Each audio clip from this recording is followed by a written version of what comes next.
Assalamualaikum warahmatullahi wabarakatuh. Alhamdulillahi rabbil alamin. Alhamdulillahilladzi bi ni'matihi tatimmus shalihat. Allahumma shalli wa sallim ala sayyidina Muhammad wa ala ali sayyidina Muhammad. Amma ba'd. Rabbi shrah li sadri wa yassir li amri wahlul 'uqdatam min lisani yafqahu qawli. Rabbi zidna ilma warzuqna fahma, amin ya rabbal alamin. Para jamaah rahimakumullah, ada sepenggal kisah. Suatu ketika Rasulullah sallallahu alaihi wasallam mengajukan pertanyaan di hadapan para sahabat. Ala unabbiukum bi akbaril kabair, wahai para sahabat, maukah aku tunjukkan dosa besar di antara dosa besar? Ala unabbiukum bi akbaril kabair, maukah aku tunjukkan dosa besar di antara dosa besar? Sampai-sampai Rasul mengulang pertanyaannya 3 kali. Ala unabbiukum bi akbaril kabair, maukah aku tunjukkan dosa besar di antara dosa-dosa besar?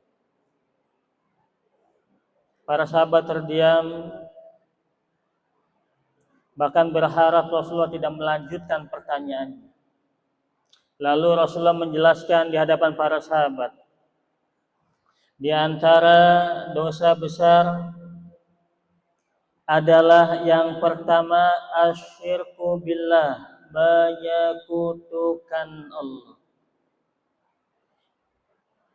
Dosa besar di antara dosa besar yang pertama adalah asyirku billah, menyekutukan Allah.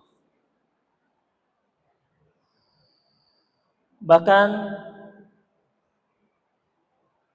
salah seorang ahli hikmah, Luqman Al-Hakim, yang namanya diabadikan dalam Al-Quran, ada nasihat khusus buat putranya, ya bunayya la tusyrik billah, wahai anakku, janganlah kau menyekutukan Allah.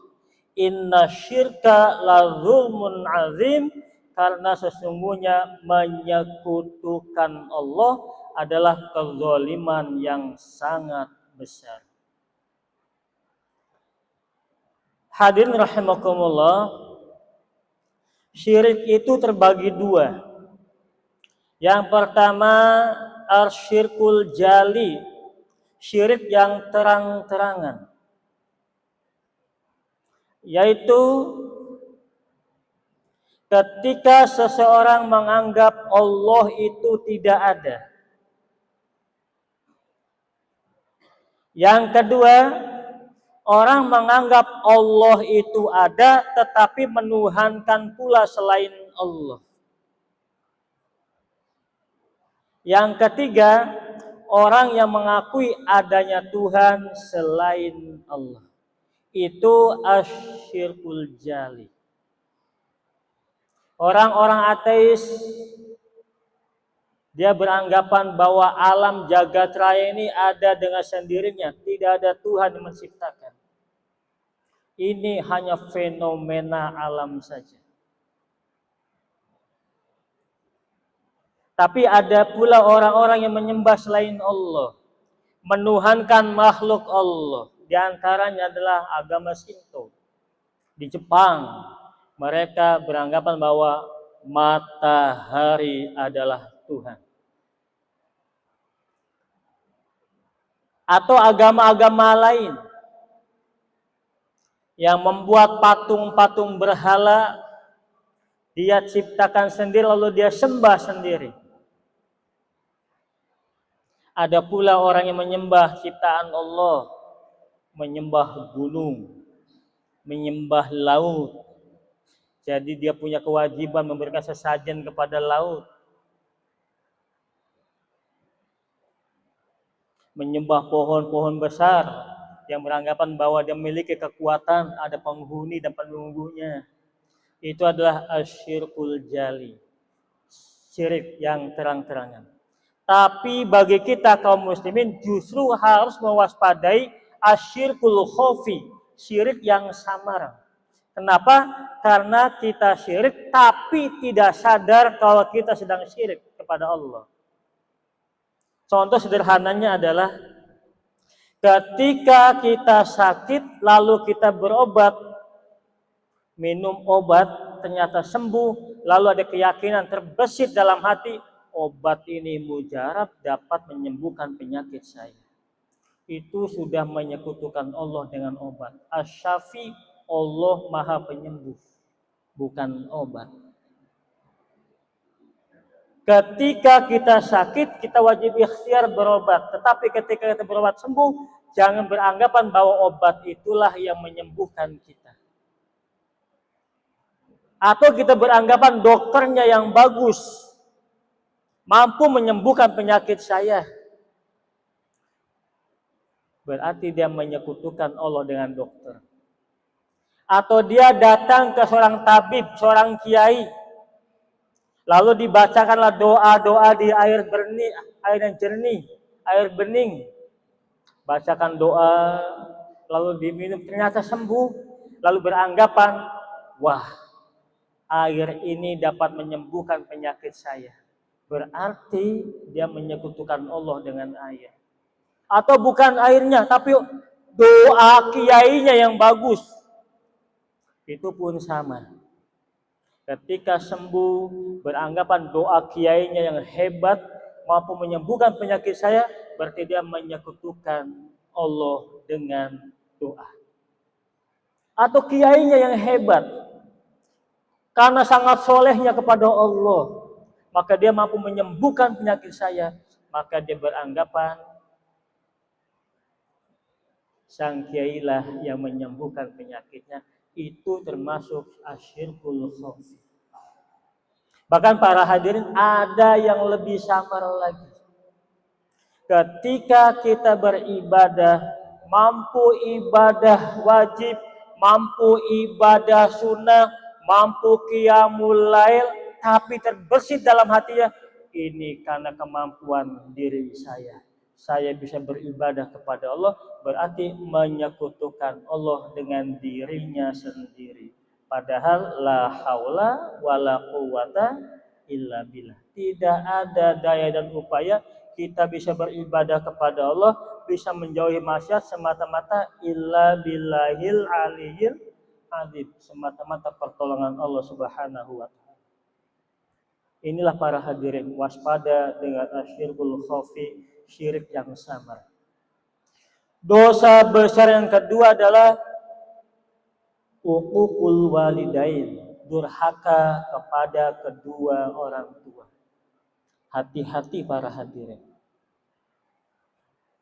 Ternyata orang masuk surga itu bukan karena banyaknya pahala-pahala yang dia himpun, bukan karena banyaknya amal ibadah yang dia lakukan, bukan. Orang masuk surga itu semata-mata karena ridho dan rahmat Allah Subhanahu wa taala. Kenapa? Karena seandainya kita lahir langsung ibadah sepanjang hayat hingga meninggal dunia, kita ibadah dan tak pernah berbuat dosa, itu sejumlah pahala-pahala yang kita himpun ditimbang dengan nikmat mata saja tidak terbayar para hadirin. Belum dengan nikmat-nikmat yang lain.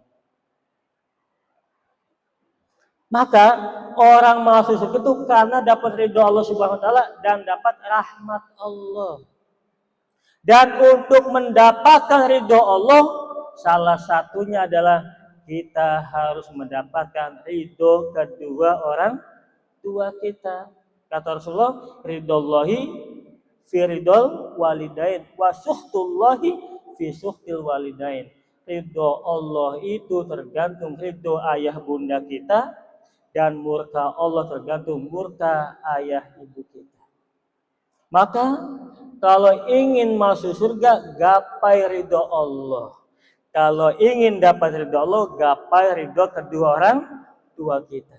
Kalau kita dapat ridho kedua orang tua kita, insya Allah Allah ridho kepada kita dan Allah akan masukkan kita ke dalam surganya insya Allah.